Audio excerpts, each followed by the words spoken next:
SPSC जे हवाले सां ज़ाहिर है मुतासिर उम्मीदवार आहियो, ॻाल्हाइण चाहियूं पिया, छा मुतालबा आहिनि तव्हांजा, छा थियो आहे, कहिड़ो सिनेरियो क्रिएट कयो वियो आहे?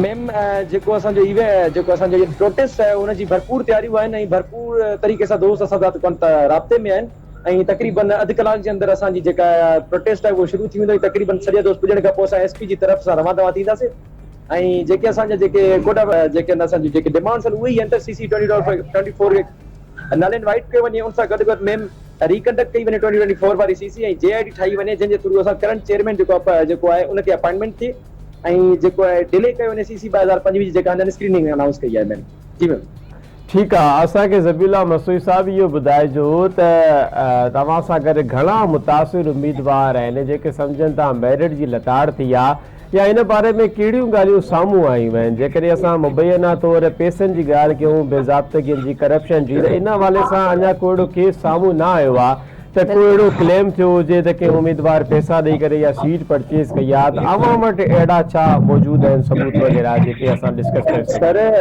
तव्हांजी वॾी महिरबानी, तव्हां इहो सवाल कयो त जेका असां सां गॾु दोस्त आहिनि जेके गॾु असांजा एहतिजाज में गॾु हूंदा, तक़रीबन उन्हनि जो तइदाद ऑलमोस्ट 1000-1500 स्टूडेंट्स हूंदा जेके असां सां गॾु आहिनि। बक़ाया असां सां गॾु सिविल सोसाइटी जा माण्हू आहिनि, अलॻि जमायतुनि जा माण्हू आहिनि ऐं जर्नलिस्ट गॾु आहिनि जेके असांजे कॉज़ में हिमायत कंदा। उन सां गॾु ॿी ॻाल्हि अवां कई त जेका त कहिड़ा सबूत आहिनि, त सबूतनि जी ॻाल्हि कंदो त पोइ जेके हींअर 70 उम्मीदवार जेके हुननि सिलेक्ट कया आहिनि उहे बिल्कुलु असांखे कोई तकलीफ़ न आहे त को एलीट क्लास जो ॿार या जेको एलीट कैप्चर जेको थिए या एलीट क्लास जो जेको पुटु आहे या ॿार आहे भाइट आहे उहो पढ़े अॻिते निकिरे, बिल्कुलु उहे थी सघनि था, अॻिते निकिरी सघनि था। पर इएं कीअं थो थी सघे त हर साल जीअं हिकिड़ी 70 माण्हुनि जी रिज़ल्ट जी जेका अचे थी 70% मां तव्हांजो 95% माण्हू उहे आहिनि जेके इन एलीट क्लास सां बिलोंग था कनि। ज़ाहिर सी ॻाल्हि आहे, असांजी जेका हीअ तहक़ीक़ थियल आहे, जेके माण्हुनि जी असां डेटा कढी आहे, जेका असां कढी आहे त हिकिड़ो माण्हू आहे जेको फेडरल पब्लिक सर्विस कमीशन में CSS में 103 मार्कूं खणे थो, उहो सिंध पब्लिक सर्विस कमीशन जो एग्ज़ाम कीअं पास करे सघे? सही ठीक है। सही। यानी कि तव्हां इन हवाले सां ज़बीउल्लाह साहब तव्हां यानी कि रिसर्च पूरी कई आहे, तव्हां शायदि कीज़ बि ॾिठियूं हूंदियूं या वरी तव्हांखे आंसर शीट मिली आहे उन्हनि जी ऐं पंहिंजी, तंहिं करे तव्हां ॾिसी रहिया आहियो ऐं चई रहिया आहियो?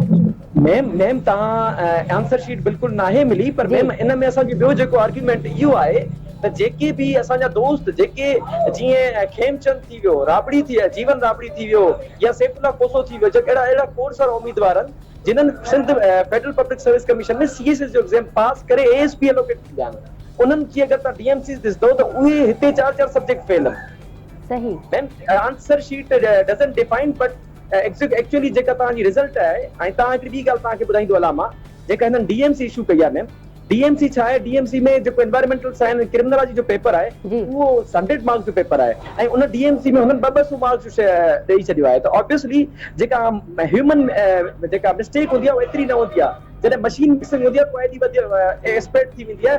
ऐं जेके DMCs आहिनि इन्हनि में जेको स्कोर ॾिनो वियो आहे उहो ऑब्वियसली आर्टिफिशियल इंटेलिजेंस जे थ्रू ॾिनो वियो आहे, AI जे थ्रू ॾिनो वियो आहे, फैब्रिकेटेड स्कोर ॾिनो वियो आहे।